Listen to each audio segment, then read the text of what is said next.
semua, selamat datang di video pembelajaran kami yang berjudul Mengenal Pasar Modal Fondasi Investasi di Indonesia. Kami dari kelompok 6, kelas 04-1003 Fakultas Ekonomi dan Bisnis, Prodi Akuntansi Universitas Pamulang. Di sini kami akan membuat video pembelajaran untuk menempuh mata kuliah Akuntansi Keuangan 2 dengan dosen pengampu Ibu Husnul Huluki. Sebelum masuk ke materinya, perkenalkan nama saya Novia Sindiantika. Di era modern ini, investasi bukan lagi hal yang asing. Tapi tahukah kamu bahwa salah satu tempat untuk berinvestasi adalah pasar modal? Apa sih pasar modal? Di video kali ini, kami akan membahas secara ringkas dan jelas mulai dari pengertian, fungsi, instrumen, pelaku, hingga cara berinvestasi dengan resiko yang perlu kalian ketahui di pasar modal. Yuk kita mulai! Baik, untuk pengertian dari pasar modal itu adalah tempat bertemunya perusahaan yang membutuhkan dana dan masyarakat yang ingin menginvestasikan dananya. Menurut OJK, pasar modal adalah kegiatan yang bersangkutan dengan penawaran umum dan perdagangan efek serta lembaga dan profesi yang saling berkaitan. Sistem keuangan yang pertemukan investor dengan perusahaan atau institusi yang membutuhkan dana melalui perdagangan instrumen keuangan jangka panjang, yaitu lebih dari 1 tahun ya teman-teman, serta kegiatan yang berkaitan dengan penawaran umum, perdagangan efek, serta perusahaan publik yang menerbitkan efek tersebut, termasuk lembaga dan profesi yang saling terkait, tempat atau sarana bertemunya permintaan dan penawaran atas instrumen keuangan jangka panjang. Setelah itu ada yang namanya fungsi dari pasar modal, yaitu sebagai sumber pendanaan jangka panjang bagi sebuah perusahaan, sebagai sarana investasi masyarakat, sebagai alat pemerataan pendapatan, mendorong pertumbuhan ekonomi nasional. Jadi pasar modal itu berperan sangat penting bagi perusahaan, investor, bahkan negara. Pasar modal memiliki 2 fungsi utama, yaitu fungsi ekonomi dan fungsi keuangan. Ekonomi dan keuangan adalah 2 hal yang sangat berbeda. Pertama yaitu dari fungsi ekonomi. Dari fungsi ekonomi itu menjadi sarana atau wahana yang mempertemukan 2 kepentingan utama, yaitu memiliki kelebihan dana yang disebut dengan seorang investor dan pihak yang membutuhkan dana disebut dengan emiten atau issuer. Mendukung aliran dana yang efisien dalam perekonomian sehingga dapat meningkatkan aktivitas ekonomi dan produktivitas, serta memperbesar produksi dan penyerapan tenaga kerja, serta meningkatkan pemasukan pajak bagi negara. Makanya dari pasar modal ini tuh bermanfaat bagi negara karena itu menyumbang pajak bagi pemerintahan. Yang kedua itu ada fungsi keuangan, berikan kesempatan kepada pemilik dana untuk memperoleh imbal hasil dari karakteristik investasi yang dipilih. Menjadi alternatif sumber pendanaan yang murah dan efisien perusahaan pemerintah, memungkinkan penyebaran kepemilikan perusahaan ke masyarakat luas sehingga masyarakat dapat berpartisipasi dalam kepemilikan saham dan keuntungan dari perusahaan tersebut. Apa itu instrumen pasar modal? Instrumen pasar modal adalah produk keuangan yang diperjualbelikan di pasar modal untuk menghimpun dana. Biasanya digunakan oleh perusahaan atau pemerintah untuk pembiayaan. Mengapa sih instrumen pasar modal itu penting? Instrumen pasar modal penting karena mempertemukan pihak yang membutuhkan dana atau emiten dengan pihak yang memiliki dana atau investor, mendorong pertumbuhan ekonomi dan memberikan peluang pengelolaan kekayaan secara lebih efektif dan transparan. Bagi investor, instrumen pasar modal memberikan kesempatan untuk mendapatkan keuntungan, misalnya dari dividen untuk saham atau bunga untuk obligasi. Jadi ini merupakan win-win solution. Jenis-jenis instrumen pasar modal. Yang pertama yaitu saham. Saham adalah bukti kepemilikan suatu perusahaan. Jika kamu membeli saham, artinya kamu punya bagian kepemilikan di perusahaan tersebut. Jenis saham yang pertama yaitu saham biasa, adalah jenis saham yang memberikan hak kepemilikan kepada pemegangnya atas suatu perusahaan termasuk hak suara dalam rapat umum pemegang saham atau RUPS.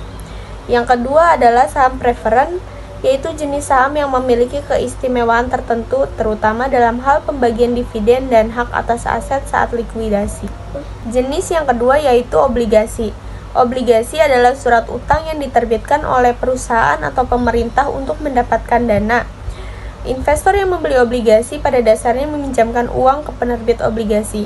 Jenis obligasi ada dua. Yang pertama yaitu obligasi korporasi, adalah surat utang yang diterbitkan oleh perusahaan swasta maupun BUMN untuk mendapatkan dana dari investor. Yang kedua yaitu obligasi pemerintah, adalah surat utang yang diterbitkan oleh negara melalui Kementerian Keuangan untuk pembiayaan APBN dan proyek nasional. Jenis yang ketiga yaitu surat berharga komersial atau commercial paper, yaitu surat berharga jangka pendek yang diterbitkan oleh perusahaan untuk memenuhi kebutuhan dana cepat, biasanya jatuh tempo kurang dari 1 tahun. Karakteristik dari surat berharga komersial ini, yang pertama tidak ada bunga tetap, biasanya dijual dengan diskon dan investor dapat keuntungan dari selisih harga. Yang kedua dipakai untuk pembiayaan kebutuhan operasional perusahaan jangka pendek. Jenis yang keempat yaitu derivatif, adalah instrumen keuangan yang nilai atau harganya tergantung pada aset dasar seperti saham, obligasi, mata uang, atau komoditas. Jenis dari derivatif yang pertama yaitu opsi atau option, adalah kontrak yang memberikan hak kepada pembeli opsi untuk membeli atau menjual aset tertentu pada harga tertentu dan dalam jangka waktu tertentu. Yang kedua yaitu kontrak berjangka atau futures, adalah kontrak wajib membeli atau menjual suatu aset pada harga tertentu dan tanggal tertentu di masa depan.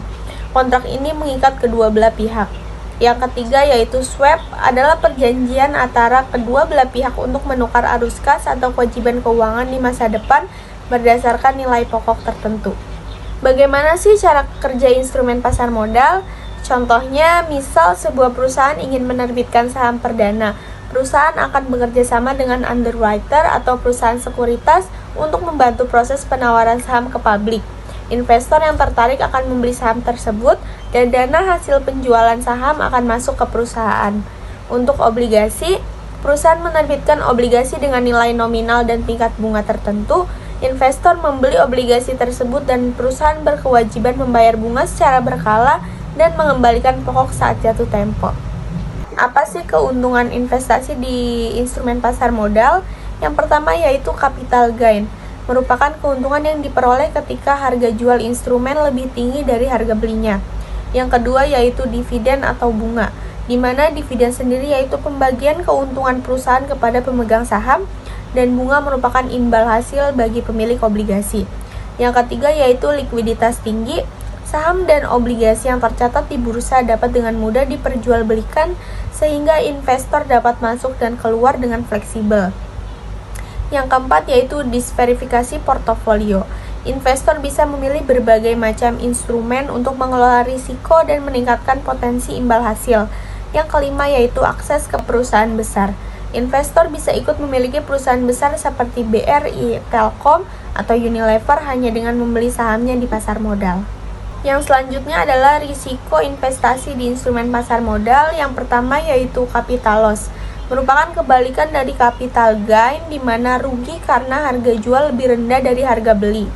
Yang kedua yaitu risiko likuiditas, beberapa saham atau obligasi tidak aktif diperdagangkan sehingga sulit dijual tanpa menurunkan harga. Yang ketiga risiko pasar, nilai investasi bisa turun akibat fluktuasi harga yang dipengaruhi kondisi ekonomi, politik, suku bunga, dan lain-lain.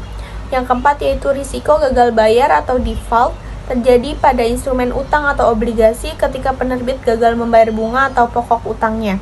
Dan yang terakhir yaitu risiko perusahaan atau emiten, di mana kinerja buruk atau skandal internal emiten bisa menurunkan nilai sahamnya.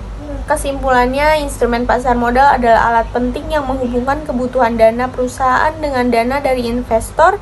Memahami berbagai jenis instrumen dan cara kerjanya membantu kamu sebagai investor atau pelaku bisnis untuk membuat keputusan keuangan yang lebih baik. Dalam pasar modal terdapat beberapa pelaku utama. Yang pertama yaitu investor.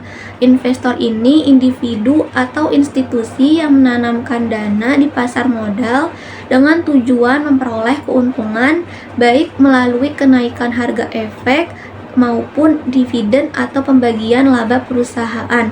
Peran investor ini sangat penting karena mereka menyediakan likuiditas dan menciptakan harga yang wajar dan efisien di pasar modal.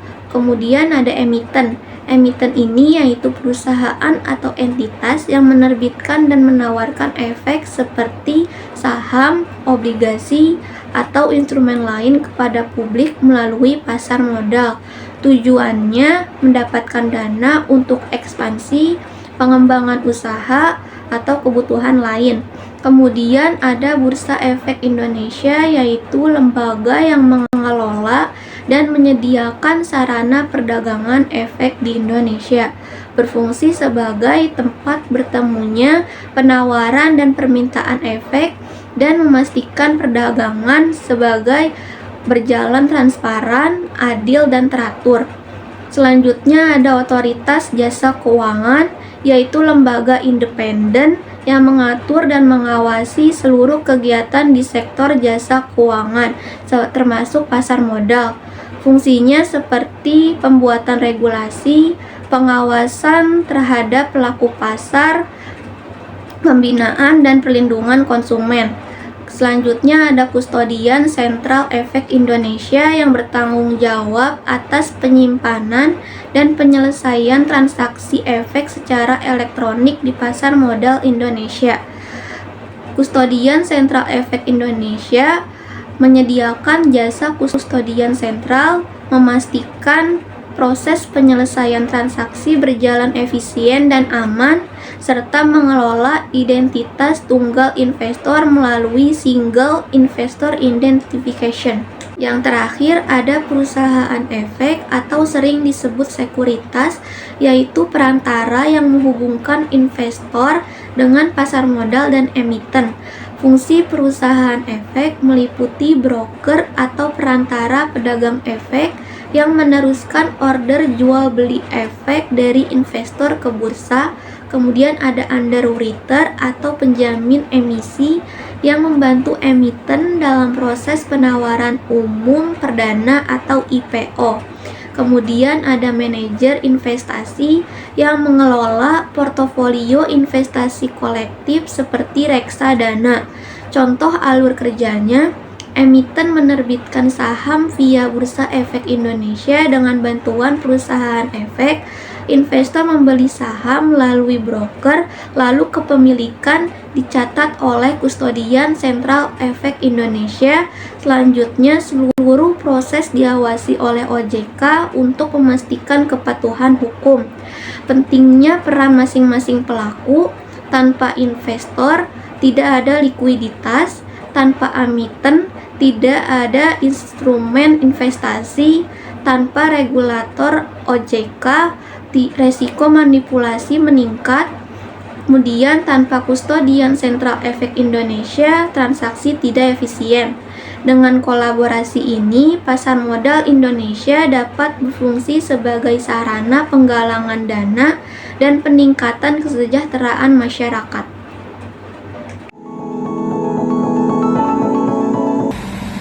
Perkenalkan, saya Aulia Zahra Rahayu. Nah, bagaimana sih cara kita berinvestasi di pasar modal? Yang pertama, buka rekening efek di perusahaan sekuritas. Yang kedua, unduh aplikasi trading yang disediakan oleh sekuritas tersebut. Lalu yang ketiga, setor dana awal dan mulai memilih mau saham atau reksadana ya. Apa aja sih tips untuk pemula yang ingin berinvestasi di pasar modal?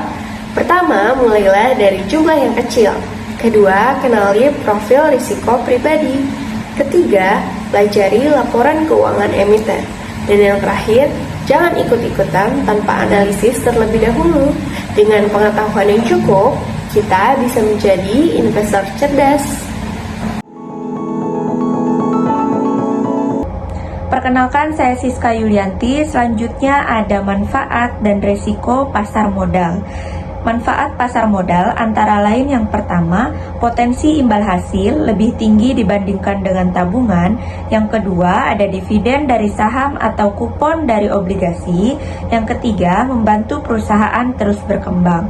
Selain dari manfaat pasar modal, ada juga resiko pasar modal. Antara lain, yang pertama ada harga saham yang fluktuatif, resiko likuiditas, dan resiko gagal bayar obligasi. Oleh karena itu, penting bagi kita untuk terus belajar sebelum dan selama berinvestasi. Kesimpulannya, pasar modal adalah bagian penting dari sistem keuangan. Dengan memahami dasar-dasarnya, kita bisa memanfaatkannya sebagai sarana untuk mencapai kebebasan finansial. Terima kasih telah menyimak video ini, semoga bermanfaat dan sampai jumpa di pembelajaran berikutnya. Bye-bye.